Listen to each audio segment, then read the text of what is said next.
जय हिंद दोस्तों। परिवर्तन क्लासेज के यूट्यूब चैनल पे एक बार आपका फिर से स्वागत है।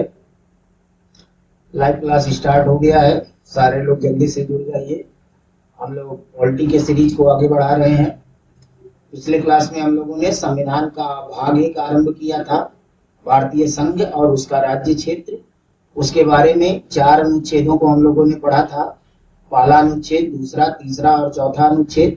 पहले भाग में 4 ही अनुच्छेद हैं, पहले से लेके चौथे तक, और चारों अनुच्छेद की व्याख्या को हम लोगों ने समझ लिया था। आज उसके व्यवहारिक स्वरूप को हम लोगों को समझना है। पहले भाग में हम लोगों ने देखा था कि भारत में जो संघीय व्यवस्था, संघीय ढांचे को अपनाया गया है, अमेरिका के संविधान से अपनाया गया है, उसमें भारत के राज्यों को किस प्रकार से रखा गया है। अमेरिका में संघ राज्य का वर्णन है और भारत में राज्यों का संघ है, यानी अमेरिका फेडरेशन ऑफ स्टेट है और भारत राज्यों का संघ है, यूनियन ऑफ स्टेट है। तो फेडरेशन ऑफ स्टेट और यूनियन ऑफ स्टेट में अंतर क्या है, इसके बारे में हम लोगों ने समझ लिया था।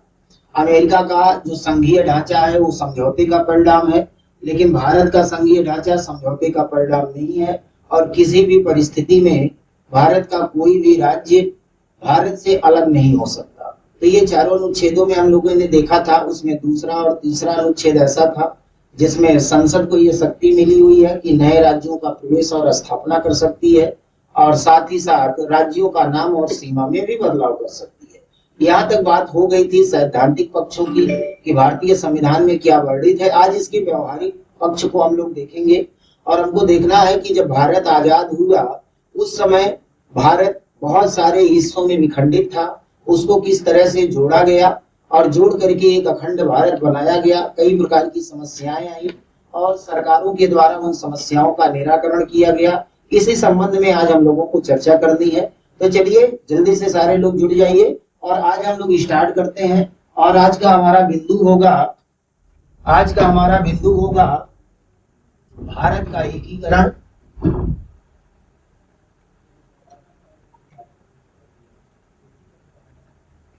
भारत का एकीकरण।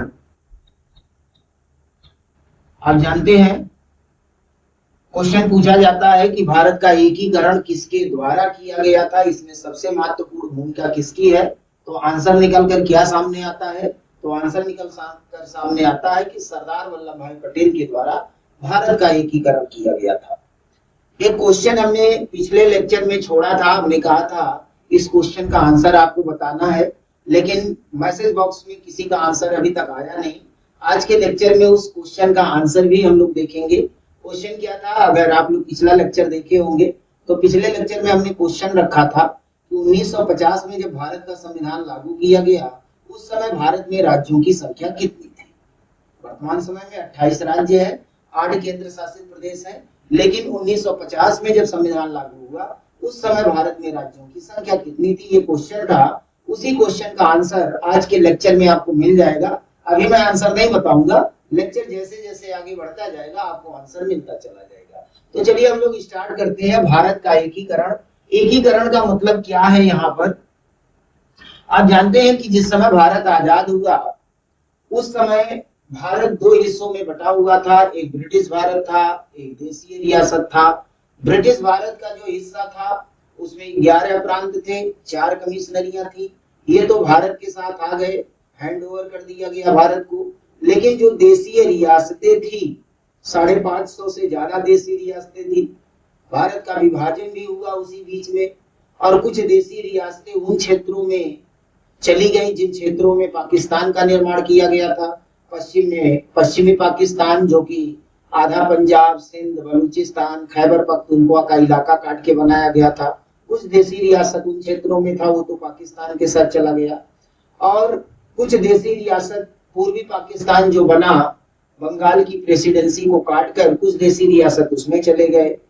उसके बाद भी जो भारतीय क्षेत्र बचा बंटवारे के बाद, उसके बाद भी कम से कम 530 के आसपास में देशी रियासतें भारत में थी।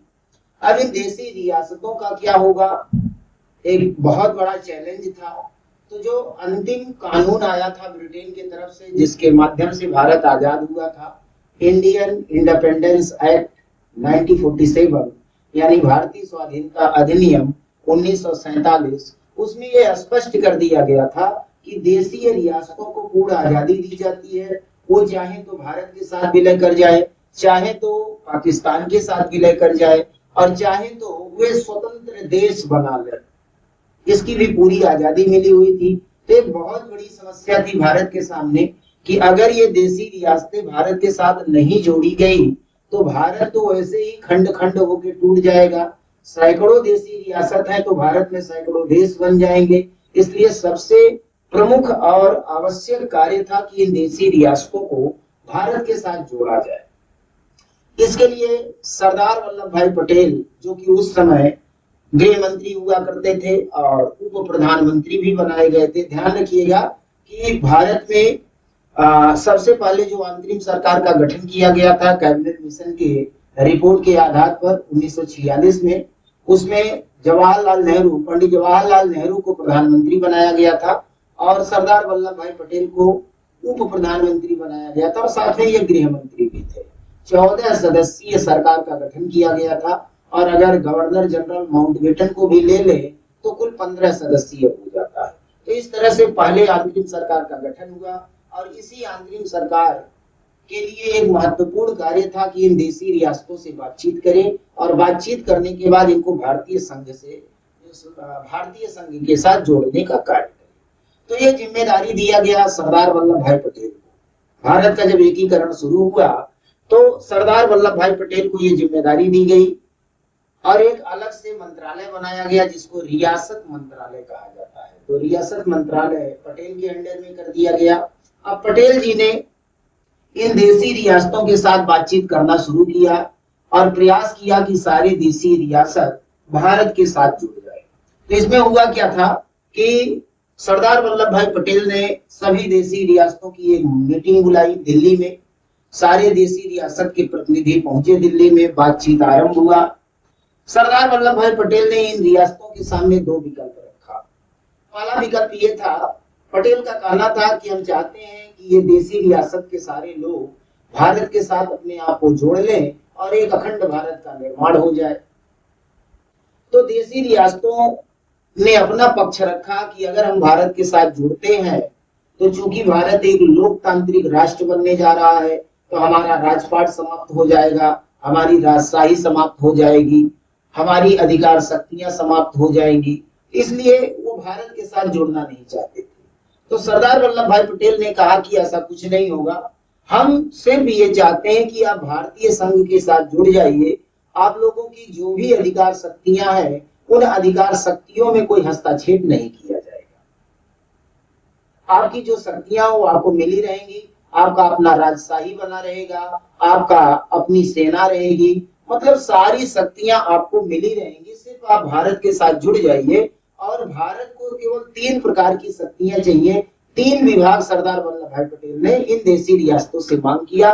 कहा 3 डिपार्टमेंट सेंट्रल गवर्नमेंट को दे दीजिए, बाकी आप लोग सारे अधिकारों को अपने पास रखिए, शासन व्यवस्था को चलाइए, पूरी शक्तियां संविधान के माध्यम से आपको दे दी जाएंगी। केवल 3 डिपार्टमेंट केंद्र सरकार को चाहिए आप लोगों के माध्यम से। तो ये 3 डिपार्टमेंट की मांग क्या किया था पटेल ने? ये 3 डिपार्टमेंट की मांग किया था। एक तो था सेना, दूसरा था विदेश और तीसरा था संचार। कहा ये 3 प्रकार की शक्तियां केंद्र सरकार को प्रदान कर दीजिए, बाकी अधिकार शक्तियां आप लोगों को मिली रहेंगी, आप जैसे चाहें उस तरह की व्यवस्था चला सकते हैं। यानी भारत के साथ जुड़िए, सेना केंद्र सरकार के अंडर में होगी, विदेश मंत्रालय केंद्र सरकार के अंडर में होगा, किसी दूसरे देश से जो भी व्यापार वाणिज्य समझौता संधि होगा वो केंद्र सरकार करेगी, राज्य सरकार को वो अधिकार शक्तियां नहीं होंगी। और संचार का मतलब है इसमें डाक तार संचार, रेलवे, हवाई, समुद्री मार्ग सब आ जाता है। तो संचार भी केंद्र सरकार के अंडर में होगा। तो ये 3 प्रकार की शक्तियां सेंट्रल गवर्नमेंट को दे दीजिए, बाकी सारी शक्तियां हम आपको ट्रांसफर करते हैं, आप जिस तरह से शासन व्यवस्था चलाना चाहें चला सकते हैं, हम उसमें कोई हस्तक्षेप नहीं करेंगे, आपकी जो शक्तियां हैं वो शक्तियां बनी रहेंगी। ये विचार रखा सरदार वल्लभ भाई पटेल ने इन देशी रियासतों के सामने दिल्ली सम्मेलन।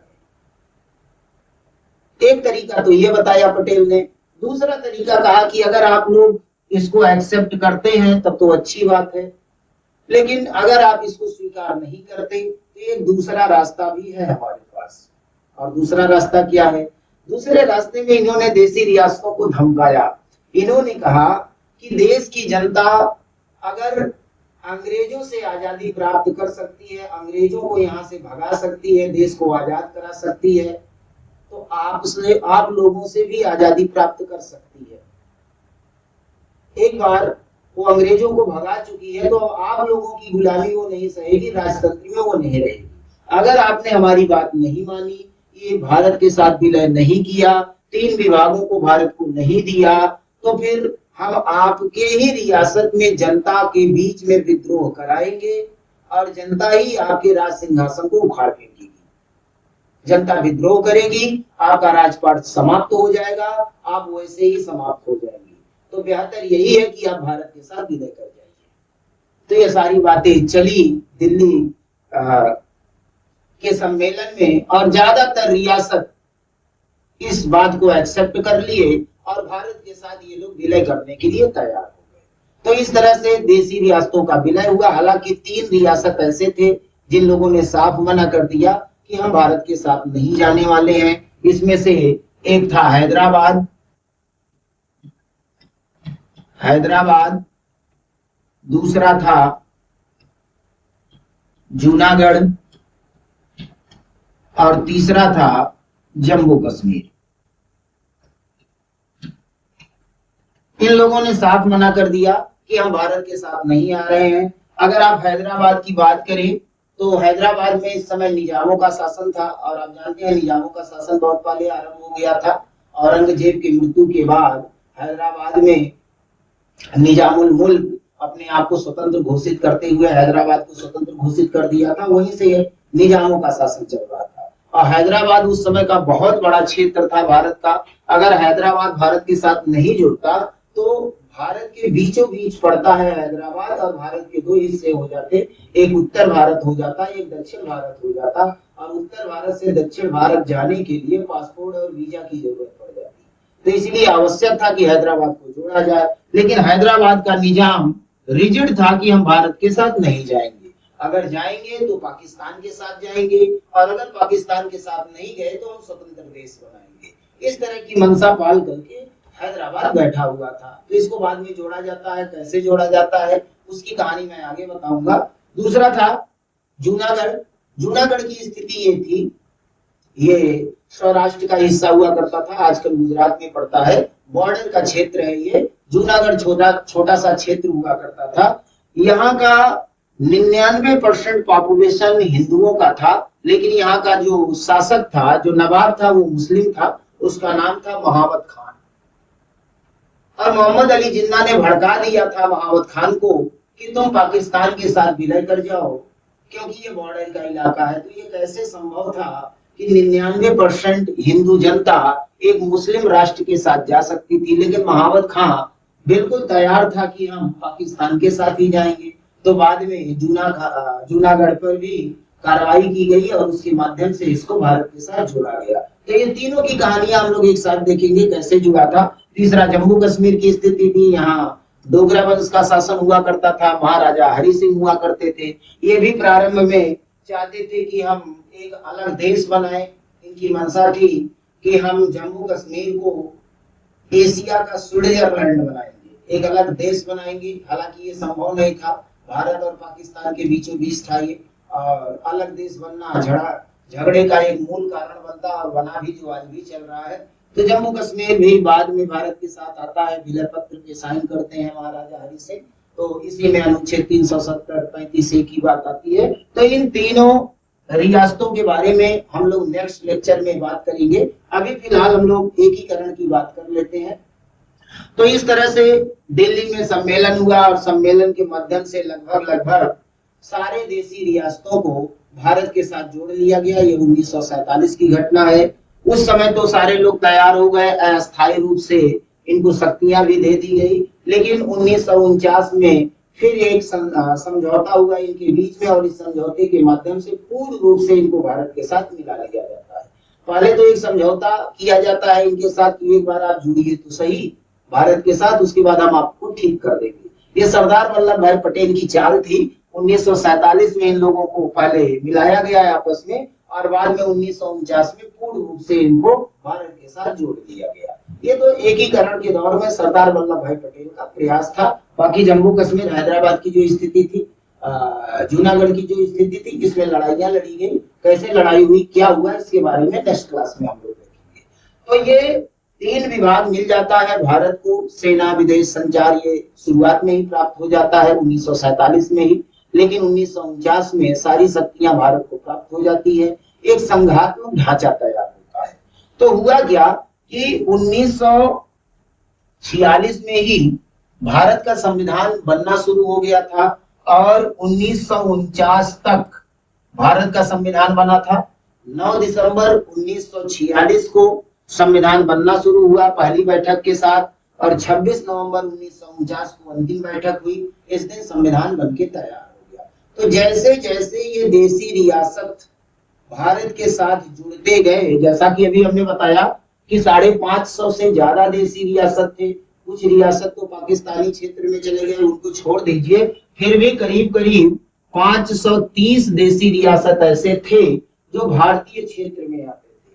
तो इनको जोड़ने का कार्य पटेल के द्वारा किया जा रहा था। तो जैसे जैसे ये रियासत भारत के साथ जुड़ते गए, उसी तरह से इन रियासतों को विभिन्न राज्यों के साथ जोड़ दिया गया। जो 11 राज्य ब्रिटिश भारत से मिला था, इसके अलावा 4 चीफ कमिश्नरियां थी, उनके साथ इनको जोड़ते हुए चले गए संविधान निर्माता। तो हुआ क्या, 1950 में जब संविधान को लागू किया जाने लगा, उस समय इन राज्यों का वर्णन संविधान के 4 भागों में किया गया, और ये राज्यों को 4 खंडों में डिवाइड कर दिया गया।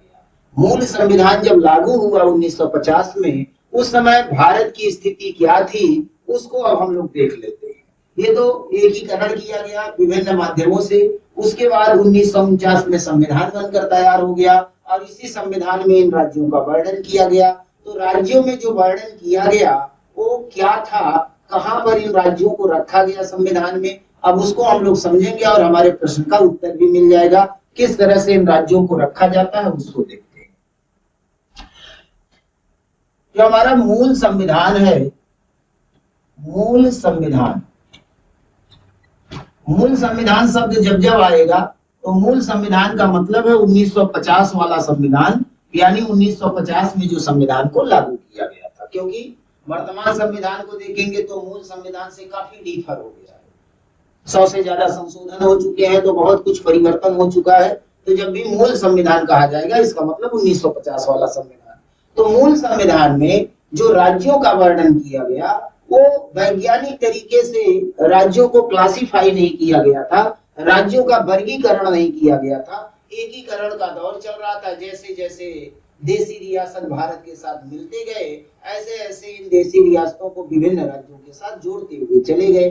तो जो मूल संविधान का स्वरूप निकल करके सामने आता है, तो इन राज्यों को 4 कैटेगरी में बांट दिया गया, 4 वर्गों में वर्गीकृत कर दिया गया, और ये 4 वर्ग क, ख, ग, घ के वर्ग में बनाए गए। जो राज्यों का वर्गीकरण किया गया, राज्यों का वर्गीकरण मूल संविधान में जो राज्यों का वर्गीकरण हुआ, ये क, ख, ग और घ 4 कैटेगरी के राज्य बनाए गए। अब ये 4 कैटेगरी के राज्य कौन कौन से थे, इसके बारे में हम लोग समझेंगे, और यहीं से ढेर सारे प्रश्नों का उत्तर हमको मिलने वाला है। मूल संविधान में ये 4 कैटेगरी के राज्य कौन कौन से थे, तो चलिए हम लोग देख लेते हैं। यहाँ देखिए, इस 4 कैटेगरी के राज्यों को हम लोग इस तरह से समझेंगे एक ग्राफ के माध्यम से, तो ये बेहतर हो जाएगा समझना। ये 4 कैटेगरी हम लोग बना लेते हैं। इसमें इसको क कैटेगरी का राज्य मानेंगे, इसको ख कैटेगरी का राज्य, इसको ग कैटेगरी का राज्य होगा, और ये घ कैटेगरी का राज्य होगा। 1950 में राज्यों का डिस्क्रिप्शन हम लोग देख रहे हैं। 1950 में जब हमारा संविधान लागू हुआ उस समय राज्यों की स्थिति क्या थी। तो यहाँ पर जो कै कैटेगरी के राज्य हैं इसका वर्णन संविधान के भाग 6 में किया गया। किसमें किया गया? संविधान का भाग 6। संविधान का जो भाग 6 है, चलिए ऐसे लिख दे रहे हैं, लिखा तो ऐसा ही है संविधान में, लेकिन इसको हम लोग थोड़ा सा अपनी भाषा में कर लेते हैं। इसको हम भाग 6 कर दे रहे हैं। जो ख कैटेगरी का राज्य था ये संविधान के भाग 7 में वर्णित किया गया। जो ग कैटेगरी के राज्य थे इसको संविधान के भाग 8 में वर्णित किया गया, और जो घ कैटेगरी के राज्य थे इनको संविधान के भाग 9 में वर्णित किया गया। ये हमारे मूल संविधान की स्थिति थी। चलिए यहां देखते हैं, जो भाग 6 के राज्य थे यानी क कैटेगरी के जो राज्य हैं इसका वर्णन संविधान के अनुच्छेद 152 से लेकर 237 तक किया गया। 152 से लेकर 237 तक के जो राज्य हैं वो भाग 6 में वर्णित थे। भाग 7 में आ जाइए तो ये अनुच्छेद 238 में इनका वर्णन किया गया, केवल एक अनुच्छेद है इसमें। भाग 8 में आ जाइए तो ये अनुच्छेद 239 से लेके 242 तक वर्णन था। और जो भाग 9 है इस भाग 9 में अनुच्छेद 243 को रखा गया। अनुच्छेद 243 को रखा गया। अब आते हैं फिर हम वापस इस पर। यहां देखिए, जो पहला भाग है यानी कै खंड वाला जो राज्य है इसमें उन राज्यों को रखा गया था जो राज्य हमको ब्रिटिश भारत से प्राप्त हो गया था। कौन से राज्य थे इसमें? जहां पर ब्रिटिश भारत में गवर्नर का शासन था, ठीक ना। ये कैसे राज्य थे? ब्रिटिश भारत में गवर्नर का शासन। ब्रिटिश भारत में जहां पर गवर्नर का शासन था उन राज्यों का जो हस्तांतरण भारत को हुआ उसमें इनको रखा गया, और इन राज्यों की संख्या 9 थी। यानी भाग 6 में कुल 9 राज्य रखे गए थे। और ये कैसे राज्य थे? ये ब्रिटिश भारत में जहां पर गवर्नर जनरल का शासन हुआ करता था, वायसराय का शासन हुआ करता था, और आजादी के बाद ये राज्य ट्रांसफर हो जाते हैं भारतीयों को। इन राज्यों को भाग 6 में रखा गया और खंड क में रखा गया। अब ख पे आ जाते हैं। ख में क्या था? ख में उन राज्यों को रखा गया जहां विधानमंडल तो मौजूद था लेकिन साथ में शाही शासन हुआ करता था। यानी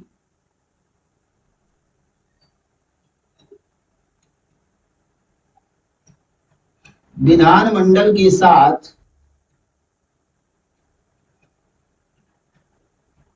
शाही शासन। विधानमंडल भी था यहाँ पर और शाही शासन भी हुआ करता था। शाही शासन समझ रहे होंगे, जो राजा महाराजा थे उन लोगों का शासन भी यहाँ पे चल रहा था। वो अंग्रेजों के प्रतिनिधि के रूप में इसमें शासन कर रहे थे। तो बेसिकली इसमें उन राज्यों को रखा गया जो झगड़ा विवाद वाले राज्य थे, जो आसानी से भारत के साथ आना नहीं चाहते थे। इन लोगों को डर था कि अगर हम भारत के साथ जुड़ेंगे तो हमारा राजपाट छीन लिया जाएगा, हमारी अधिकार शक्तियां छीन ली जाएंगी, हमको जो 21 तोपों की सलामी मिलती है वो छीन लिया जाएगा, हमारी सेना छीन ली जाएगी। इसमें झगड़ा वाले राज्यों को रखा गया जिनको बड़ी मुश्किल से सरदार वल्लभ भाई पटेल के द्वारा भारत के साथ जोड़ा जा रहा था। ये लोग अपनी विशेष डिमांड कर रहे थे कि हमारा राजपाट बचा रहना चाहिए, हमारी अधिकार शक्तियां नहीं छीनी जानी चाहिए, हमारी अपनी सेना होनी चाहिए। अगर ये सब कुछ हमको मिलता है तो हम भारत के साथ जुड़ने के लिए तैयार हैं। तो सरदार वल्लभ भाई पटेल ने कहा बिल्कुल हम आपका कोई अधिकार नहीं छीनेंगे, आप बस भारत के साथ जुड़ जाओ। एक बार जुड़ो तो उसके बाद फिर देखेंगे क्या होगा आप लोगों के साथ। तो सरदार पटेल ने बड़ी बुद्धिमानी से इन लोगों को अपने साथ जोड़ लिया, और जोड़ने के बाद इनको ख खंड में डाल दिया, यानी संविधान के भाग 7 में इसको डाल दिया। तो यहाँ पर राज्यों की संख्या भी 9 रखी गई। 9 राज्य इसमें भी रखे गए, तो 9 राज्य खंड क में और 9 राज्य खंड ख में आ जाते हैं। अब खंड ग वाले में आते हैं, इसकी स्थिति क्या थी भाई? यहाँ पर जो ग वाला है, इस ग वाले में कुल 10 राज्यों को रखा गया था, और ये 10 राज्य कौन थे? जहां पे आयुक्तों का शासन चल रहा था। यहाँ पे क्या था?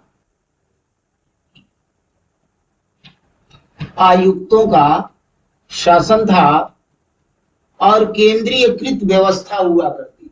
जैसे आजकल केंद्र शासित प्रदेश हुआ करते हैं, इस तरह की कुछ स्थिति हुआ करती थी। तो यहाँ आयुक्तों का शासन हुआ करता था और केंद्रीकृत व्यवस्था थी। इसमें कुल 10 राज्यों को रखा गया। ये आसानी के साथ भारत के साथ जुड़ गए थे, ज्यादा झगड़ा विवाद वाले नहीं थे। सबसे ज्यादा झगड़ा विवाद वाले यही राज्य थे। जैसे जम्मू कश्मीर का मामला था, एक राज्य हुआ करता था पेप्सू, पंजाब ईस्ट पटियाला यूनियन करके हुआ करता था। उसी को तोड़ करके बाद में पंजाब बनता है, हिमाचल प्रदेश बनता है, हरियाणा बनता है, ये सारे राज्य बनते हैं। तो यहाँ पर ये झगड़ा वाले राज्य हुआ करते थे, जो खंड ख में रखे गए थे। संविधान के भाग 7 में अनुच्छेद 238 में इनको रखा गया था। तो यहाँ पहले खंड में 9 राज्य हो गए, दूसरे खंड में 9 राज्य हो गए, तीसरे खंड में 10 राज्य हो गए, और अंतिम पे आ जाते हैं। अंतिम वाला जो चौथा वर्गीकरण था, घ वाला जो पार्ट था, ABCD अगर मानेंगे तो ABCD, तो डी वाला जो पार्ट है, घ वाला पार्ट है, इसमें केवल एक राज्य रखा गया था। अंडमान निकोबार द्वीप समूह को इसमें रखा गया था। इसमें राज्य की अगर आप बात करेंगे तो राज्य की संख्या केवल एक थी। अंडमान निकोबार द्वीप समूह को इसके साथ जोड़ा गया था। अब ये है आपका 1950 का परिदृश्य, जो पिछले लेक्चर में हमने आपसे क्वेश्चन पूछा था कि 1950 में जब भारत का संविधान लागू हुआ, उस समय भारत में राज्यों की संख्या कितनी थी? आपको इसका आंसर यहीं से प्राप्त हो जाएगा। चलिए जोड़ लेते हैं। पहले भाग में कितने राज्य हैं? तो 9 राज्य हैं। दूसरे भाग में कितने राज्य हैं? 9 राज्य हैं। तीसरे में 10 राज्य और चौथे में 1 राज्य। टोटल कितना हो गया भाई? टोटल कितना हो गया? 9 9 18 10 28 और 1 29। तो 1950 में कुल 29 राज्य बनाए गए थे। जैसे जैसे देशीय रियासत भारत के साथ जुड़ते गए, सरदार वल्लभ भाई पटेल के द्वारा एकीकरण के माध्यम से जैसे जैसे रियासतों को जोड़ा गया, उसी तरह इनको विभिन्न राज्यों के साथ ऐड कर दिया गया। इसीलिए 4 खंड बनाए गए, 4 कैटेगरी बनाए गए, 4 भागों में वर्गीकृत कर दिया गया इन राज्यों को। पहले कैटेगरी के जो राज्य थे, ये संविधान के भाग 6 में रखे गए। दूसरे कैटेगरी के जो राज्य थे, इनको भाग 7 में रखा गया। तीसरे कैटेगरी के जो राज्य थे, वो भाग 8 में रखा गया, और चौथे कैटेगरी का जो राज्य था, इसको भाग 9 में रखा गया। तो इस तरह से ये भाग और इससे संबंधित अनुच्छेद, ये आपको ध्यान रखना है। आप लोग इसका स्क्रीनशॉट ले लीजिए, फिर आगे इसके बारे में हम लोग डिस्कस करेंगे। आगे क्या हुआ, ये मूल पॉइंट है 1950 का। 1950 में जब हमारा संविधान लागू किया गया था, उस समय भारत की स्थिति इस तरह की थी राज्यों की। इस तरह से राज्यों का वर्गीकरण किया गया था भारतीय संविधान में। भाग 6 में 9 राज्य रखे गए थे, भाग 7 में 9 राज्य रखे गए थे, भाग 8 में 10 राज्य हैं, और भाग 9 में 1 राज्य रखा गया था। भाग 6 का वर्णन अनुच्छेद 152 से 237 तक है। भाग 7 का वर्णन अनुच्छेद 238 में है। भाग 8 का वर्णन 239 से 242 तक है, और भाग 9 का वर्णन 243 तक है। ये है मूल संविधान में राज्यों की संरचना।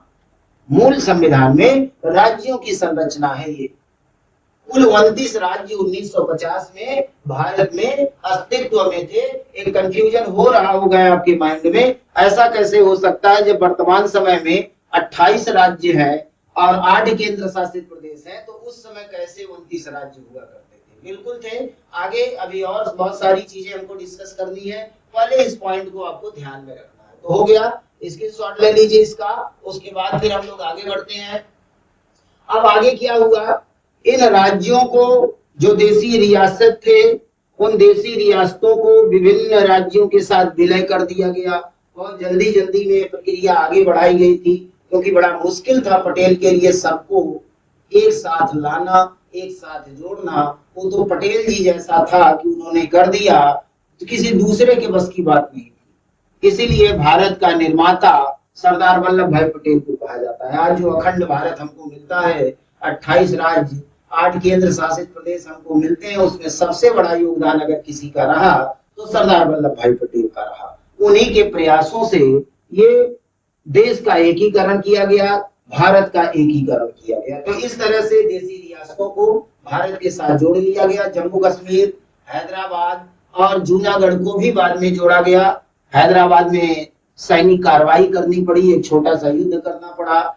जूनागढ़ में जन्म संग्रह करवाया गया और जम्मू कश्मीर में भी विलय पत्र के माध्यम से भारत के साथ जोड़ लिया गया। इन तीनों देशी रियासतों को हम लोग अगले लेक्चर में पूरा करेंगे, अनुच्छेद 370 और 35A के माध्यम से। अभी हम लोग इसको समझते हैं। तो ये हो गया है आपका। अब आगे क्या हुआ, ये राज्य तो बन गए। ब्रिटिश भारत से 11 प्रदेश मिले थे, 4 कमिश्नरियां मिली थी। बाकी जो देशी रियासत जुड़े वो इनके साथ ऐड कर लिए गए। तो यहाँ पर साइंटिफिक तरीके से, वैज्ञानिक तरीके से इन राज्यों को नहीं जोड़ा गया था। जल्दी जल्दी में इनको जोड़ करके भारत का संविधान पूरा कर लिया गया और इसको लागू कर दिया गया। इसीलिए आप जानते हैं कि भारत में विविधता पाई जाती है। जो भारतीय संस्कृति, सभ्यता, समाज है, इसमें बड़ी विविधता है। आप उत्तर भारत में देखेंगे तो अलग तरह का रहन सहन, खान पान, वेशभूषा, पहनावा, रीति रिवाज, परंपराएं, भाषाएं अलग अलग तरह की है। आप दक्षिण भारत में चले जाएंगे तो रीति रिवाज, रहन सहन, खान पान, वेशभूषा अलग तरह का है। पूर्वी भारत में जाएंगे तो अलग तरह का है। तो बड़ी विविधता है भारत में, और यही समस्या बन गया भारत के लिए। ये देशी रियासतों को जब भारत के साथ जोड़ा जाने लगा तो इन बातों का ख्याल नहीं रखा गया कि जो रियासत जोड़ा जा रहा है किसी राज्य के साथ, या कई रियासतों को जोड़ के एक राज्य बनाया जा रहा है, ये अलग अलग भाषा भाषी लोगों को एक साथ ऐड कर दिया गया, तो ये लोग अपना जीवनचर्या चलाएंगे कैसे? जैसे मान लीजिए कि मराठी और तेलुगुओं को एक साथ जोड़ दिया गया, तो मराठी बोलने वाले तेलुगु नहीं समझ पाएंगे, तेलुगु बोलने वाले मराठी नहीं समझ पाएंगे, तो एक बड़ी समस्या उत्पन्न हो जाएगी समाज में। और यही हुआ। इन राज्यों का जब एकीकरण कर दिया गया और 4 भागों में राज्यों को बांट करके 29 राज्य बना दिए गए, तो 550 से ज्यादा रियासतें थी। उन सभी को जोड़ करके 29 राज्यों में कहीं कहीं डाल दिया गया। तो अब समस्या उत्पन्न हो गई भाषा को लेकर।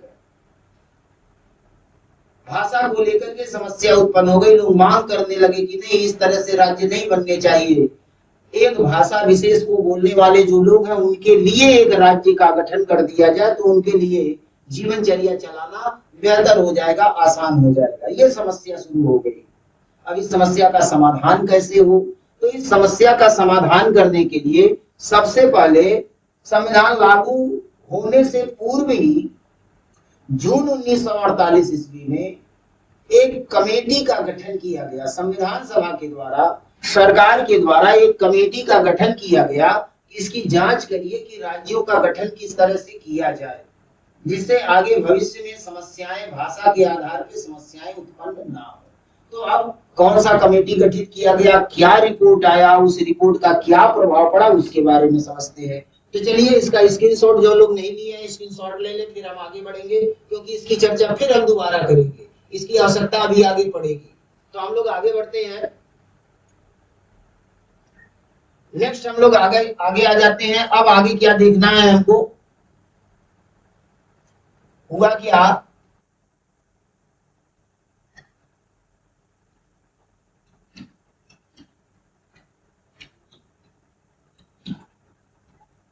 भाषा के आधार पर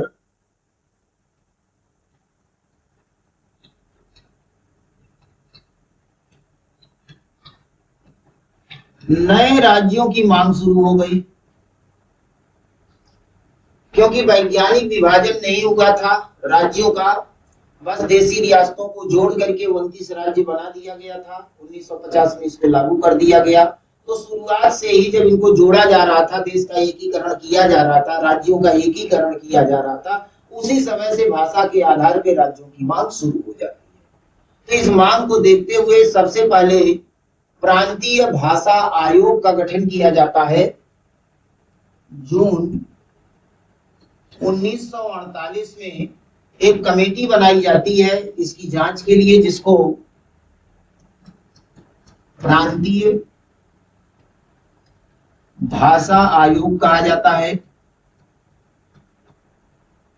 और इस आयोग की अध्यक्षता किए थे, इसके अध्यक्ष थे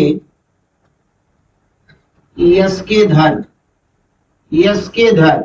इसीलिए इस आयोग को एस के धर कमेटी के नाम से भी जाना जाता है।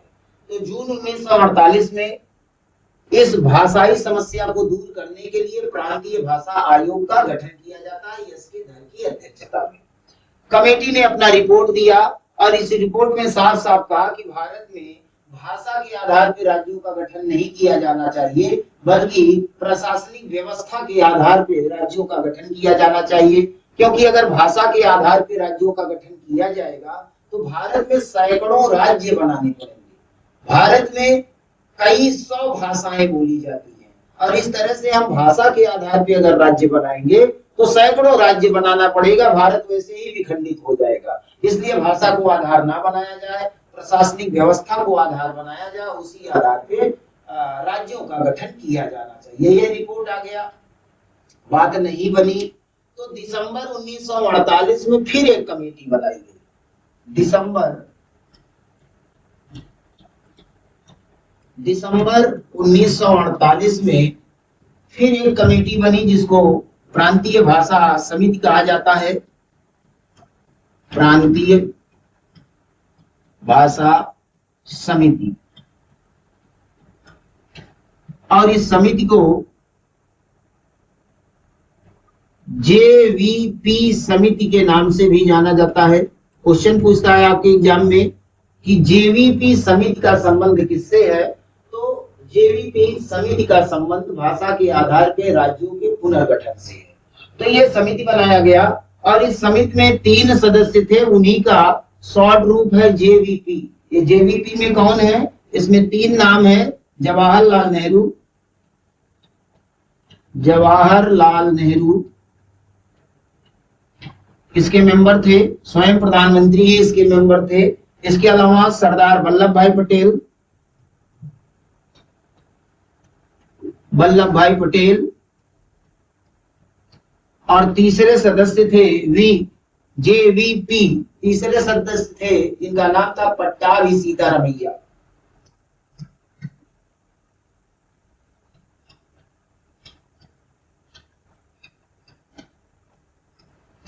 पट्टाभी सीतारमैया। तो ये 3 सदस्यों की समिति बनाई गई थी और इस समिति ने भी रिपोर्ट में वही दिया कि भाषा के आधार पर राज्यों का गठन नहीं किया जा सकता, क्योंकि भाषा के आधार पर अगर राज्य बनाए जाएंगे तो कई सौ राज्य बनाने पड़ जाएंगे, क्योंकि भारत में बहुत सारी भाषाएं बोली जाती हैं। तो जब ये रिपोर्ट आया तो लोगों के बीच में और असंतोष फैल गया कि हम लोग कैसे सरवाइव करेंगे दूसरे भाषा भाषी लोगों के साथ। कई भाषा के लोगों को एक साथ जोड़ दिया गया है, राज्य बना दिया गया, वैज्ञानिक विभाजन नहीं किया गया है राज्यों का। तो ये रिपोर्ट आने के बाद फिर आगे संविधान का निर्माण भी पूरा हो गया और 1950 में हमारा संविधान लागू भी हो गया। अब जब हमारा संविधान लागू हो गया तो ये आंदोलन धीरे धीरे ही सही आगे बढ़ने लगा। आंदोलन क्या था, भाषा के आधार पर राज्यों की मांग होने लगी। आंदोलन बढ़ता गया। 1953 में मामला बड़ा ही संगीन हो गया, पेचीदा हो गया। क्या हुआ 1953 में, अब उसको देखते हैं। 1950 में ये दोनों कमेटी आपको याद रखना है। प्रांतीय भाषा आयोग पहला बनाया गया था एस के धर की अगुवाई में और दूसरा प्रांतीय भाषा समिति बनाई गई थी, जेवीपी समिति जिसको कहा जाता है। इसमें जवाहरलाल नेहरू, वल्लभ भाई पटेल और सीतारमैया थे। उसके बाद संविधान लागू हो जाता है और संविधान लागू होने के बाद भाषा के आधार पर राज्यों की मांग शुरू हो जाती है, आंदोलन शुरू हो जाता है। भाषा के आधार पर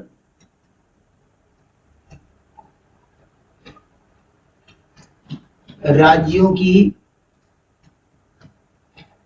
मांग का आंदोलन। संविधान लागू होते ही ये आंदोलन शुरू हो जाता है। आंदोलन चलता रहता है, विभिन्न स्थानों पर विभिन्न राज्यों में लोगों के द्वारा मांगे की जाती हैं। लेकिन मामला प्रकाश में तब आता है जब 1953 ईस्वी में एक व्यक्ति थे जिनका नाम था श्री पोट्टी रामल्लू। क्या नाम था उनका? इनका नाम था श्री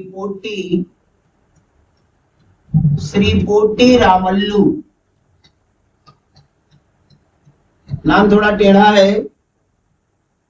ये गांधीवादी नेता थे और ये मांग कर रहे थे कि मद्रास में जो तेलुगु भाषी लोग हैं उनके लिए एक अलग से राज्य बनना चाहिए और वो राज्य होना चाहिए आंध्र राज्य, यानी आंध्र प्रदेश आप उसको बोल सकते हैं। तो ये आंध्र राज्य के मांग को लेकर आमरण अनशन पर बैठ गए। आंध्र राज्य के मांग को लेकर ये आमरण अनशन पर बैठ गए और 56 दिनों तक भूख हड़ताल किया। 56 दिनों तक भूख हड़ताल।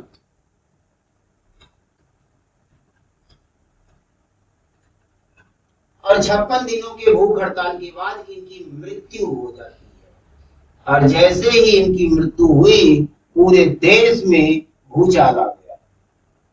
जगह जगह जो आंदोलन शांतिपूर्वक तरीके से चल रहे थे, इनके मृत्यु के साथ ही वो आंदोलन हिंसक हो गए।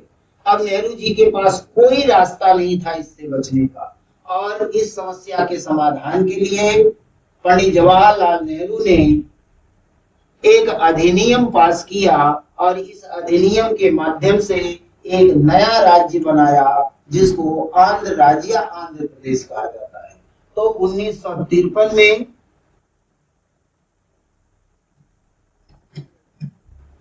आंध्र राज्य अधिनियम बनाया जाता है। आंध्र राज्य अधिनियम बनता है और इस अधिनियम के माध्यम से भारत में भाषा के आधार पर पहला राज्य स्थापित किया जाता है। यानी भारत में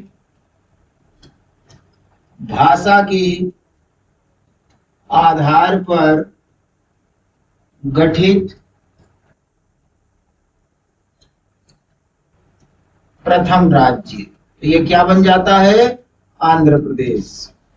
आंध्र राज्य आप इसको बोल सकते हैं, आंध्र राज्य। क्वेश्चन विभिन्न एग्जामों में ये क्वेश्चन पूछा हुआ है कि भारत में भाषा के आधार पर गठित पहला राज्य कौन सा था? तो आपका आंसर होगा आंध्र राज्य। और ये गठित कैसे हुआ? श्री पोट्टी रामल्लू के मृत्यु के बाद नेहरू सरकार दबाव में आ गई पब्लिक के और उनको ये नया राज्य बनाना ही पड़ा। और जब ये नया राज्य बना दिया नेहरू जी ने, तो नेहरू जी को लगा कि समस्या समाप्त हो गई। अब तो जो मांग थी वो पूरी हो चुकी है, आंध्र राज्य बन चुका है। लेकिन समस्या समाप्त नहीं हुई बल्कि समस्या और बढ़ गई। अब लोगों के सामने एक स्कोप मिल गया, एक मुद्दा मिल गया कि अगर भाषा के आधार पे एक राज्य बन सकता है तो दूसरा क्यों नहीं बन सकता। आंदोलन और तेज हो गया कि भाषा के आधार पे हम सभी को राज्य चाहिए। अगर एक राज्य बनाया जा सकता है तो दूसरा राज्य भी बनाया जाए। तो जहां जहां आंदोलन हो रहा था पूरे देश में, वहां पे आंदोलन तीव्र हो गया। नेहरू जी फिर संकट में आ गए। अब क्या करें? समस्या को समाधान करने के लिए यह कार्य किया गया, समस्या और बढ़ गई। नेहरू जी ने सोचा ऐसे काम नहीं चल पाएगा। अगर इस तरह से हम राज्य बनाना शुरू किए तो हमको सैकड़ों राज्य बनाने पड़ेंगे। इसका कोई अस्थाई समाधान होना चाहिए और इसी अस्थाई समाधान के लिए नेहरू जी ने फिर एक कमेटी का गठन किया कि इसकी जांच की जाए और फिर उसका समाधान निकाला जाए। तो फिर एक कमेटी बनाई जाती है। 1953 में पंडित जवाहरलाल नेहरू ने फिर से एक कमेटी का गठन किया जिसको राज्य पुनर्गठन समिति कहा जाता है। राज्य पुनर्गठन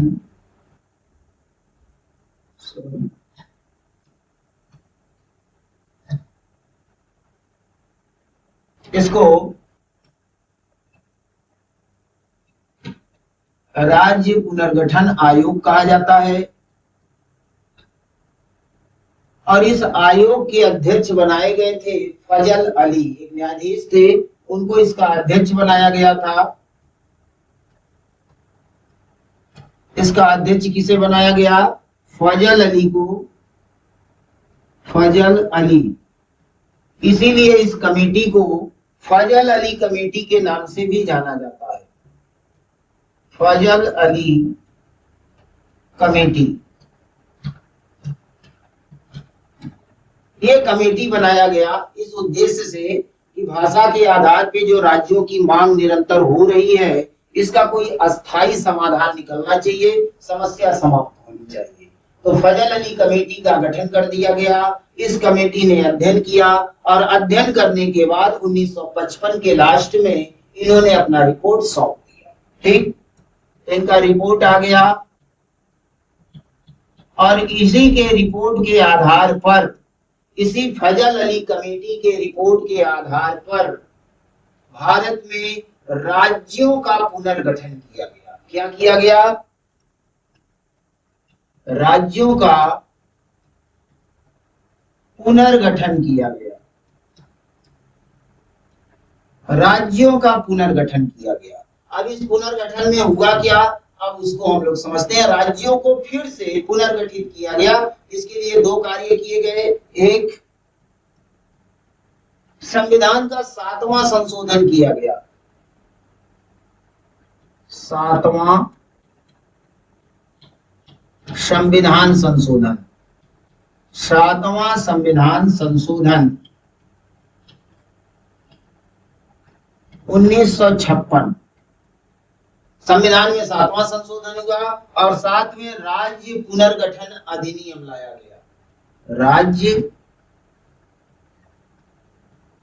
पुनर्गठन अधिनियम। तो संविधान के 7वें संशोधन के माध्यम से और राज्य पुनर्गठन अधिनियम के माध्यम से राज्यों का पुनर्गठन हुआ। अब ये पुनर्गठन कैसे हुआ, अब इसको समझते हैं। इसका स्क्रीनशॉट लेना चाहे तो ले सकते हैं, फिर हम लोग आगे बढ़ते हैं। आगे क्या किया गया इस 7वें संशोधन के माध्यम से और राज्य पुनर्गठन अधिनियम 1956 के माध्यम से क्या किया गया? इन दोनों के माध्यम से भारत में जो पुराने राज्य थे, 29 राज्य, उन राज्यों को समाप्त कर दिया गया और फिर नए सिरे से राज्यों का गठन किया जाता है। कैसे होता है उसको समझ लेते हैं।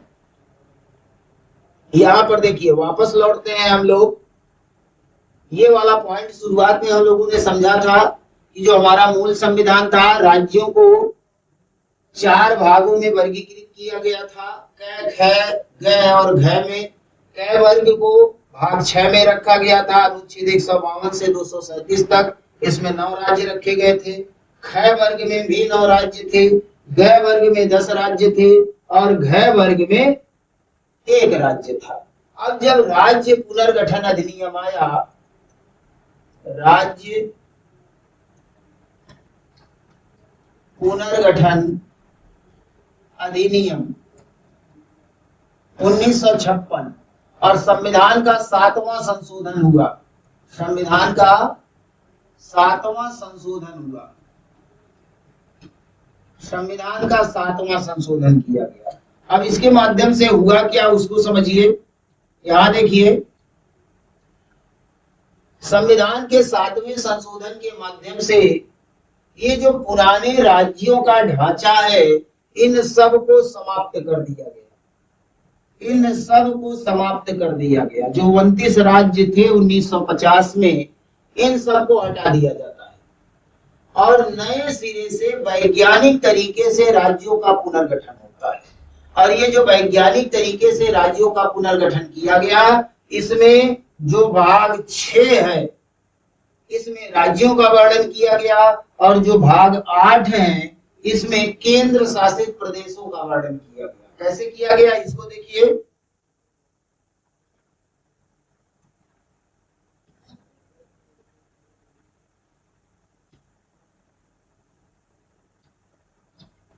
यहां देखिए राज्यों का पुनर्गठन। तो भाग 6, भाग 7 और भाग 8 उन सबको हटा दिया जाता है, समाप्त कर दिया जाता है और नए तरीके से राज्यों को लाया जाता है। और जो नए तरीके से राज्यों को लाया गया, यहां देखिए भाग 6 में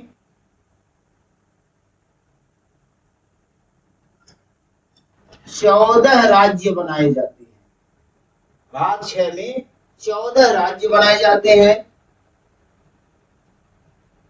और भाग 8 में 6 केंद्र शासित प्रदेश बनाए जाते हैं। 6 केंद्र शासित प्रदेश बनाए गए। अनुच्छेद वही है जो भाग 6 है, ये अनुच्छेद 152 से 237 तक है और जो भाग 8 है ये अनुच्छेद 239 से 242 तक है। तो पुराने जो भाग 6, भाग 7, भाग 8 में राज्य थे उनको निरस्त कर दिया गया संविधान संशोधन करके और राज्य पुनर्गठन अधिनियम के माध्यम से नए राज्य बनाए गए और ये जो नए राज्य अस्तित्व में आए इसमें 14 राज्य बने और 6 केंद्र शासित प्रदेश बनाए गए। ये कब की घटना है? ये 1956 की घटना है। 1956 में राज्यों का पुनर्गठन किया गया। 1950 में जो 4 कैटेगरी के राज्य थे क, ख, ग, घ में उनको समाप्त कर दिया गया और नए तरीके से राज्यों का पुनर्गठन किया गया। इन नए राज्यों में 14 राज्य बनाए गए और 6 केंद्र शासित प्रदेश बनाए गए 1956 में। इन्हीं की संख्या बढ़ते बढ़ते, यही संख्या बढ़ते बढ़ते अब आ गया 2024। तो इस 2024 में इन राज्यों की संख्या हो चुकी है 28 और जो केंद्र शासित प्रदेश थी इनकी संख्या बढ़ करके 2024 में इनकी संख्या हो चुकी है 8। तो वर्तमान स्थिति क्या है? वर्तमान समय में भारत में 28 राज्य हैं और 8 केंद्र शासित प्रदेश है। तो ये सारा कार्य कब किया गया था? ये सारा कार्य हुआ है 1956 में। यानी 1950 में जब हमारा संविधान लागू हुआ था उस समय क, ख, ग में राज्यों को वर्गीकृत किया गया था। 9 राज्य भाग 6 में थे, 9 राज्य भाग 7 में थे, 10 राज्य भाग 8 में थे और 1 राज्य भाग 9 में था। लेकिन 1956 आते आते समस्या बढ़ गई, भाषा के आधार पर राज्यों की मांगे बढ़ गई और इस समस्या को समाप्त करने के लिए फजल अली कमेटी बनी। फजल अली कमेटी ने अपना रिपोर्ट दिया, उस रिपोर्ट को भारत सरकार ने स्वीकार कर लिया और उसी रिपोर्ट के आधार पर राज्यों का पुनर्गठन किया गया। और इस राज्य पुनर्गठन में पुराने जो 4 कैटेगरी के राज्य थे भाग 6, भाग 7, भाग 8 में उन राज्यों को समाप्त कर दिया गया और नए तरीके से राज्य बनाए गए। इसमें 14 नए राज्य बने। इन राज्यों को भाग 6 में रखा गया और 6 केंद्र शासित प्रदेश बनाए गए और इनको भाग 8 में रखा गया। ये वैज्ञानिक तरीके से इनका विभाजन करके रखा गया। इन्हीं की संख्या बढ़ते बढ़ते वर्तमान में 28 हो चुकी है और इनकी संख्या बढ़ करके वर्तमान में 8 हो चुकी है। अब एक प्रश्न और चल रहा होगा माइंड में, यहाँ देखिए वापस लौटते हैं थोड़ा सा। यहाँ हमने कहा कि 1956 में ये चारों कैटेगरी के राज्यों को समाप्त कर दिया गया और जो नए राज्य बने इन नए राज्यों में ये जो भाग 6 है इसमें 14 राज्य बनाया गया और जो भाग 8 है इसमें 8 केंद्र शासित प्रदेश बनाया गया। तो प्रश्न बनता है कि भाग 7 और भाग 9 कहां गया?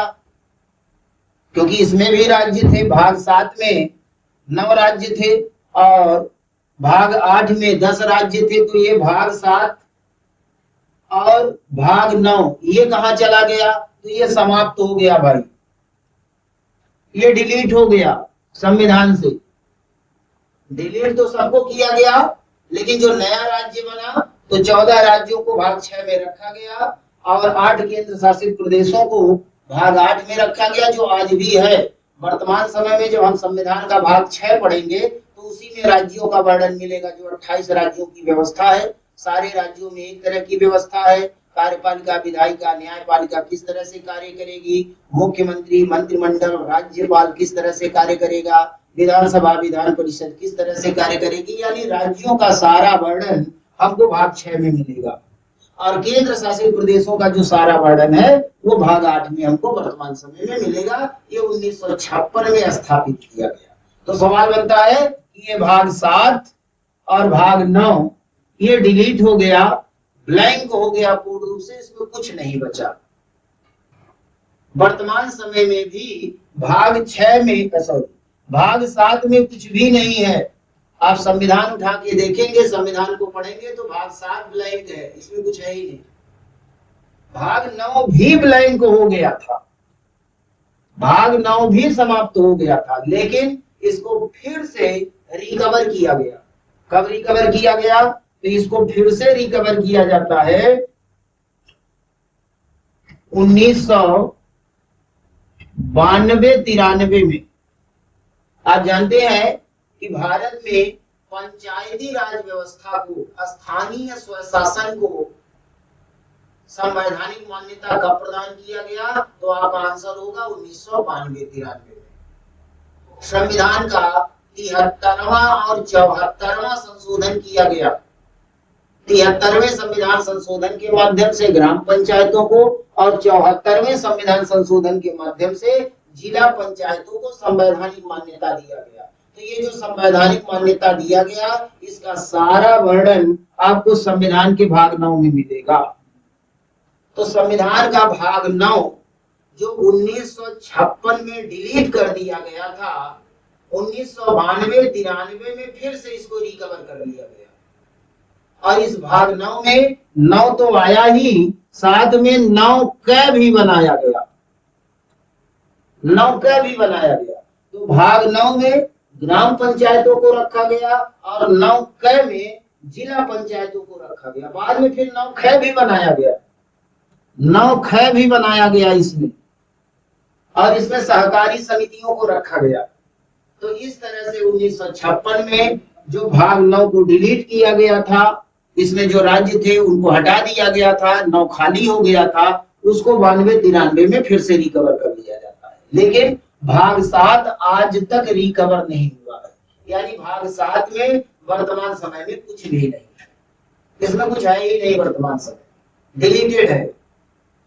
तो ये है आपका राज्यों का पुनर्गठन। तो आज के टॉपिक में हम लोगों का 2 विषय था। पहला, भारत का एकीकरण कैसे हुआ, राज्यों का एकीकरण कैसे किया गया, और दूसरा, राज्य पुनर्गठन कैसे किया गया। तो एकीकरण 1946 से लेकर के 1950 तक चला और पुनर्गठन 1956 में हुआ है।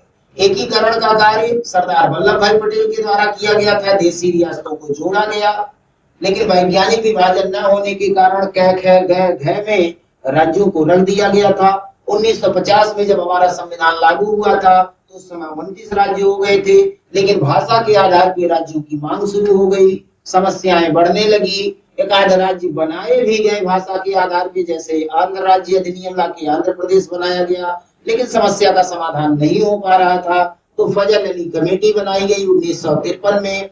उस कमेटी के रिपोर्ट के आधार पर संविधान का 7वां संशोधन हुआ और इस संशोधन के माध्यम से राज्य पुनर्गठन अधिनियम आया और राज्य पुनर्गठन अधिनियम के माध्यम से राज्यों का फिर से पुनर्गठन किया गया। और जो नए राज्य निकल करके सामने आए, ये नए राज्यों की संख्या कितनी हो गई? ये नए राज्यों की संख्या हो गई 14।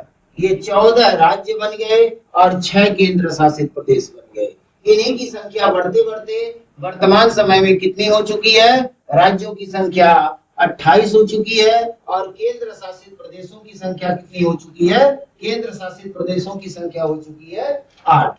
तो बाद में 14 के बाद 15वां राज्य, 16वां राज्य, जैसे 15वां राज्य गुजरात बना, 16वां नागालैंड बना, 17वां हरियाणा बना, 18वां हिमाचल प्रदेश बना, 19वां मणिपुर बना, 20वां त्रिपुरा बना, 21वां मेघालय बना, 22वां सिक्किम बना। तो इस तरह से ये राज्य बढ़ते बढ़ते बढ़ते बढ़ते 28 हो चुके हैं और जो केंद्र शासित प्रदेश 6 थे, इनकी संख्या बढ़कर के 8 हो चुकी है। तो आज के विषय में हम लोगों को यही समझना था कि भारत का एकीकरण कैसे किया गया और राज्यों का पुनर्गठन कैसे हुआ। तो ये आपको टॉपिक समझ में आ गया होगा कि जिस समय भारत का संविधान लागू हुआ उस समय राज्यों की स्थिति क्या थी।